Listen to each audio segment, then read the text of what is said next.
So dear students, welcome to my fourth lecture on current electricity. In the previous class, we have discussed how to combine more than one resistance in an electrical circuit. More agor lecture to আমি শিকিছিলোঁ যেতিয়া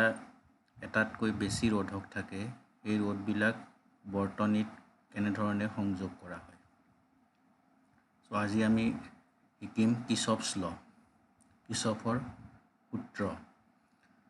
so we know that the Ohm's law as stated above gives current voltage relations in simple electrical circuit. But when the circuit is complicated or complex, the Ohm's law is not sufficient to determine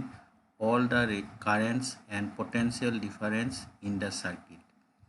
In that case, Kirchhoff formulated the two laws which are very useful for analysis of complicated electrical circuit. অর্থাৎ Ohm's law to সদায় সরল অর্থাৎ simple বৰ্তনীতে প্ৰযোজ্য হয় কিন্তু যেতিয়া সাৰ্কিটটো বা বৰ্তনীটো complex বা জটিল হয় এই ক্ষেত্ৰত এই বৰ্তনীটোৰ সকলোবোৰ প্ৰবাহ বা বিভৱ ভেদ এই সূত্ৰৰ দ্বাৰা আমি নিৰ্ণয় কৰিব নোৱাৰো এই ক্ষেত্ৰত কিৰ্চফে দুটা সূত্ৰ আগবঢ়াইছিল যি দুটা সূত্ৰ ব্যৱহাৰ কৰি আমি কমপ্লেক্স বা জটিল বৰ্তনীত প্ৰয়োগ কৰি আমি বিভিন্ন প্ৰবাহ আৰু পটেনশিয়াল ডিফাৰেন্স নিৰ্ণয় কৰিব পাৰো সো প্ৰথমতে start Kirchhoff's first law or Kirchhoff's current law. So this law stated that the algebraic sum of currents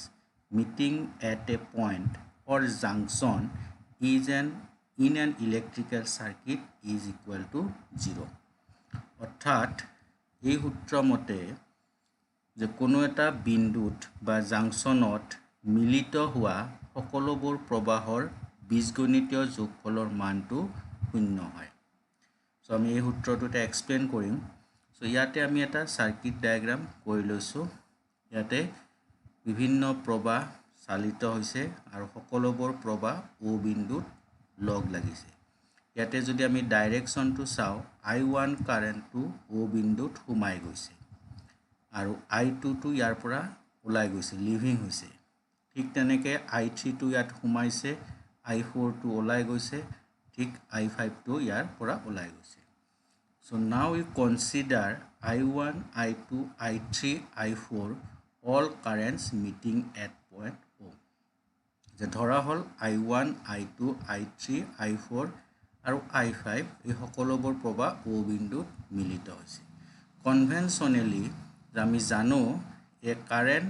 approaching a point is taken as positive and a current leaving the point is taken as negative অর্থাৎ যিবোৰ প্ৰবাহ এটা বিন্দুত সোমাই যায় তাক ধনাত্মক হিচাপে আৰু যদি বিন্দুটোৰ পৰা ওলাই যায় তেতিয়ালে তাক ঋণাত্মকভাৱে লোৱা হয় সো এই ক্ষেত্ৰত আমি I1 আৰু I2 কি হিচাপে ল'ব লাগিব পজিটিভ হিচাপে ল'ব লাগিব ধনাত্মক হিচাপে ল'ব লাগিব আৰু I2 I4 আৰু I5 are taken negative কাৰণ I2 I4 আৰু I5 টো O বিন্দুৰ পৰা ওলাই গৈছে এটা according to this law কি হ'ব আমি যদি এই প্ৰবাহবিলাক প্লাস কৰি দিও তেতিয়া হলে I1 টো যেহেতু পজিটিভ ইয়াৰ আগত পজিটিভ সাইন আছে প্লাস I2 নেগেটিভ গতিয়া নেগেটিভ পুট কৰা হৈছে plus I3 positive plus I4 ৰ ভ্যালুটো নেগেটিভ গতিয়া নেগেটিভ কৰা হৈছে এগেইন প্লাস I5 ৰ ভ্যালু নেগেটিভ গতিয়া নেগেটিভ পুট কৰা হৈছে এটা এইবিলাক যদি আমি প্লাস কৰাৰ পিছত যেটো ৰিজাল্ট পাম সেই ৰিজাল্টটো ইকুৱেল টু কি হ'ব 0 হ'ব so therefore summation of I is equal to 0 that means algebraic sum of all currents meeting at a point is equal to 0 so this law is also called Kirchhoff's current law আৰু ইয়াত important কথাটো হৈছে যে Kirchhoff's first law to open আৰু closed দুটা সার্কিটতে প্রযোজ্য হয় that means Kirchhoff's first law is applicable for both open and closed electrical circuit এতিয়া আমি Kirchhoff's second law to পঢ়িম so Kirchhoff's second law or Kirchhoff's voltage law so this law stated that the algebraic sum of the product of the resistances and the currents following them in a closed circuit is equal to the algebraic sum of the EMFs. অর্থাৎ যে কোনো এটা বন্ধ বৰ্তনীৰ বিভিন্ন অংশৰ ৰোধ আৰু সেই অংশবোৰৰ মাজেদি চালিত হোৱা প্ৰবাহৰ পূৰণফলৰ বীজগণিতীয় যোগফলটো সেই বৰ্তনীটোৰ বীজগণিতীয় যোগফলৰ বিদ্যুৎ চালক বলৰ অৰ্থাৎ EMFৰ সমান হয় গতে এই আমি সেকেন্ড সূত্ৰটো আমি এনালাইসিস কৰিম বা এক্সপ্লেইন কৰিম সো তাৰ কাৰণে আমাক এটা লাগিব সাৰ্কিট ডায়াগ্ৰাম সো ইয়াতে আমি সাৰ্কিট ডায়াগ্ৰামটো ড্ৰ কৰিছো সাৰ্কিট ডায়াগ্ৰামটো কি আছে ক্লোজ সাৰ্কিট ডায়াগ্ৰাম ইয়াতে এটো ডায়াগ্ৰামটো ইয়াত দেখুৱা হৈছে so let us consider a closed electrical circuit A B C D E F A so here A B C D E F A so circuit to closed circuit so it consists of two cells of EMFs E1 and E2 and four resistors having resistances R1 R2 R3 and R4 here দুটা কোষ সংযোগ কৰা হৈছে যাৰ EMF যাৰ ভোল্টেজৰ মানটো হৈছে E1 আৰু E2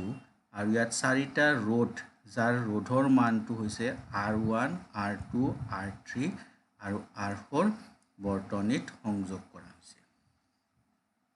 এতিয়া যদি আমি স্টাৰ্ট কৰো কোৰ পৰা স্টাৰ্ট কৰিছো A পৰা as we start from A and go along the loop clockwise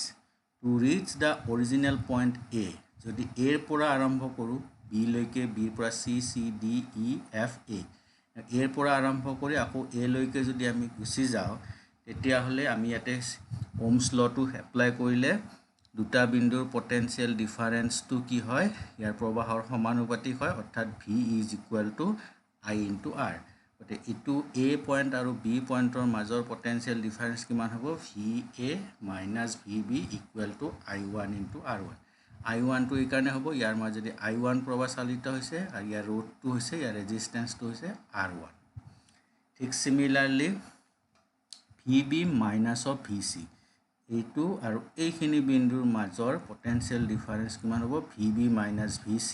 so ইয়াৰে ভোল্টেজটো আহিব ইয়াতে যেহেতু আমি ঋণাত্মকৰ পৰা ধনাত্মকৰ ফালে আহিছো নেগেটিভৰ পৰা পজিটিভলৈ আহিছো গতি ইয়াতে এই কাৰণে এটা নেগেটিভ সাইন আহিছে ঠিক সিমিলাৰলি C আৰু D বিন্দুৰ মাজৰ potential difference VC - VD this equal to ইয়াৰ কাৰেন্টটো হৈছে I2 ৰেজিস্ট্যান্স হৈছে R2 গতে I2 * R2 ঠিক সিমিলাৰলি D আৰু E পয়েন্টৰ মাজৰ পটেনশিয়াল ডিফাৰেন্স হ'ব VD - V যেহেতু ইয়াৰে ডাইৰেকশনটো কি হৈছে অপোজিট হৈছে আমি এনেকে স্টাৰ্ট কৰিছো আমি এইফালৈ গৈ আছো কিন্তু প্ৰবাহটো গৈছে এইফালে এই কাৰণে ইয়াতে এটা ঋণাত্মক চিন আছে I3 * R3 ঠিক তেনেকে A2 আৰু A2 বিন্দুৰ মাজৰ পটেনশিয়াল ডিফাৰেন্স কিমান হ'ব VE -